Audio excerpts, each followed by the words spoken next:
Welcome back. As promised, I'm wearing my Max Power jersey. This is from Geeky Jerseys. It was one of those custom ones. They don't really do the custom ones anymore where you can put whatever name you want on the back.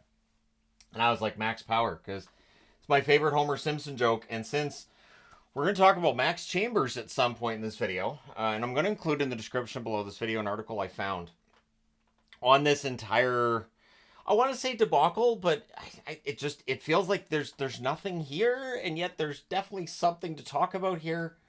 So definitely an interesting topic, and again, I thought I have to wear the Max Power jersey. I just have to. Now, the NHL has dealt with rival leagues before, going back to its inception. The NHA changed its name to the NHL, but the NHA name became that of Eddie Livingstone, and Livingstone tried to bring the league back. The NHL blocked them. Plus, Livingstone just failed to launch the league in a couple of attempts that he made.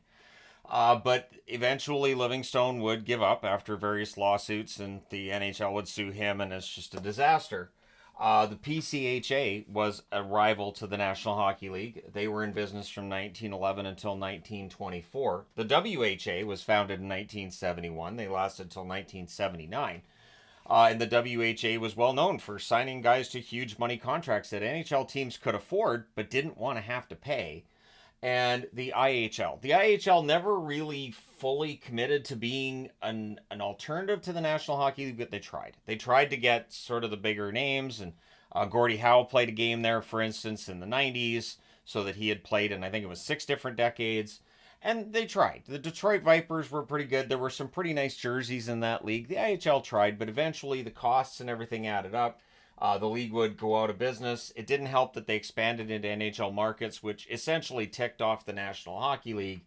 And the teams that survived till 2001 were folded into the American Hockey League. So the NHL's had this situation with rival leagues. In the recent press conference by Gary Bettman and the league, it was asked about, what about Major League Hockey? What do you guys think?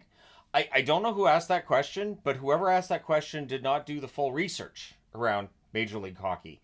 And the NHL has nothing to worry about. They have nothing to worry about. All I did was go to the Major League Hockey website. And if you haven't done it, you can. And all the information's in there to tell you that this doesn't feel legitimate. It doesn't feel like it's an actual league that's coming into existence this fall or this winter, or probably at all. 16 teams they advertised, 3-on-3 hockey, $30 million salary cap per team, which was immediately a red flag to everybody. And I didn't report on it at the time that this league was announced, because I felt like, okay, we'll see. I didn't think that this was newsworthy, because, again, it felt like, somebody could have planted this information. So and again, in this day and age, people don't always vet as much as they should. Steve Dangle did put out a tweet about it. He deleted that pretty quickly thereafter. I think realizing this may not be on the up and up, or somebody may have told him. Either way, I don't blame Steve for this. Things can happen. I've been scammed out of money myself over the last 6 months, but hey, at any rate, it wasn't a ton of money, but I learned my lesson. Always vet where the money might be going, even if it's somebody that you know.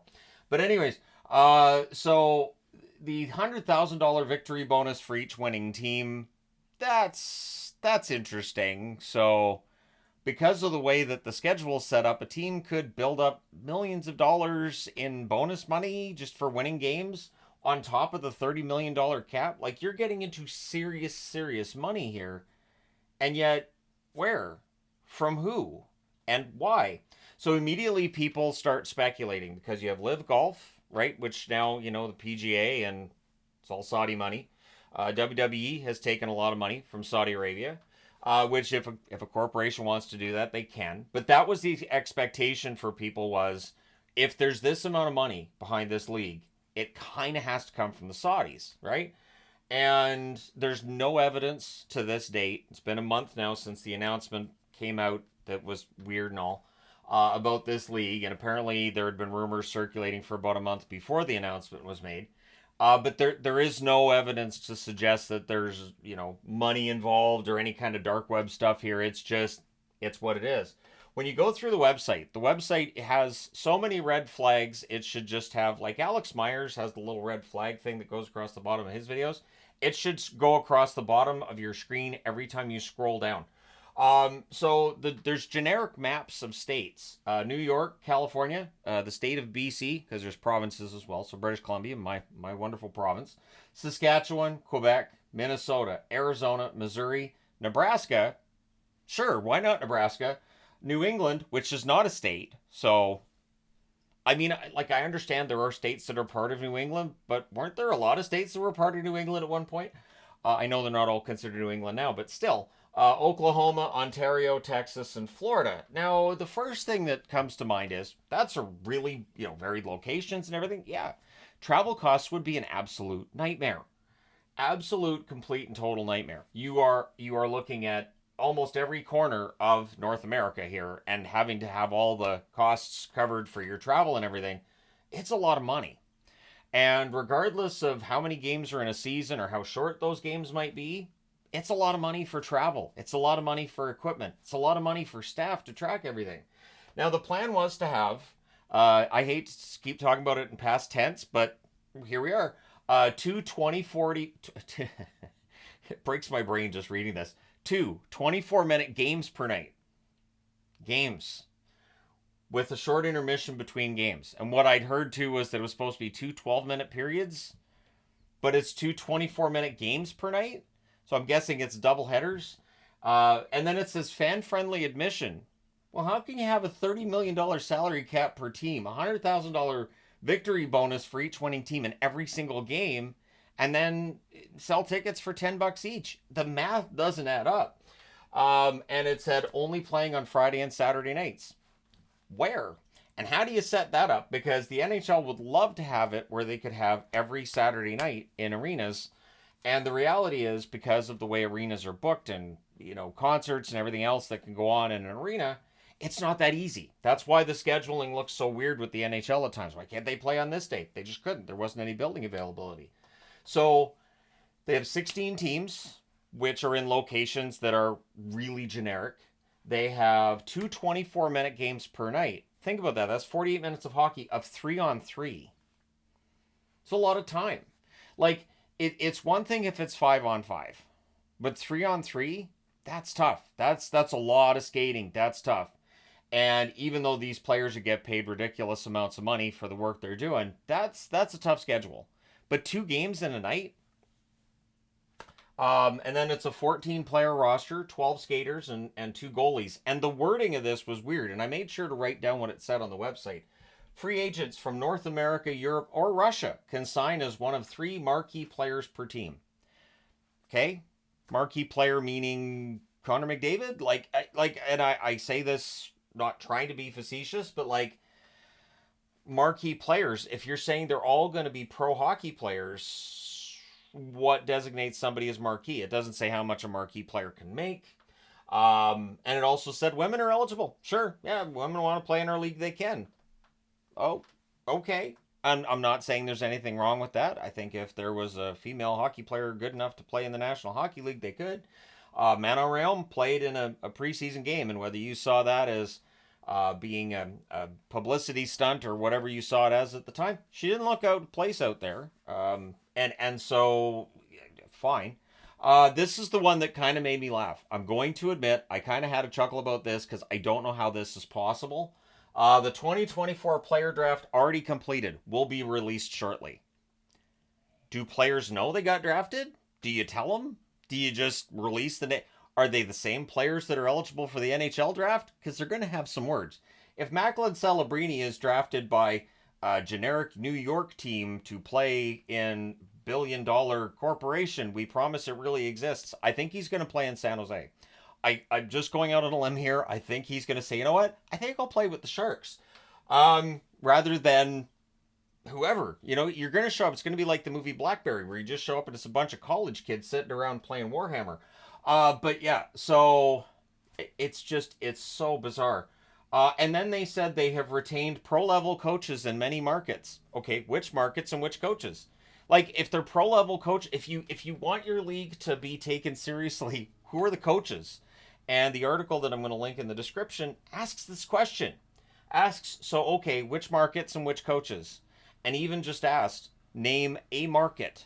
Name a building you have a lease in. Because he's like, oh, we got all these leases. And then when asked for, give us a name of a team you've got a lease with, or a city you have a lease with, an arena, and he didn't have an answer. There was no answer to the question. So the coaches in this league seem to be trust me, bro. The teams in this league seem to be trust me, bro. And if you want to be an executive or a coach, you can email them. What where in the world do you do this? Where how why like if I want to interview to be a coach, normally I have a place to go and an owner to talk to. There's no talk of an owner, not even an owner of the team. But the chairman is listed as Max Chambers, who apparently that's the name of a guy who tried to buy the Blues in 2011. It does not mean it's the same person, and apparently tried to buy other teams. Director of player personnel is listed as Ozzie Chambers. So the entire league has one director of player personnel.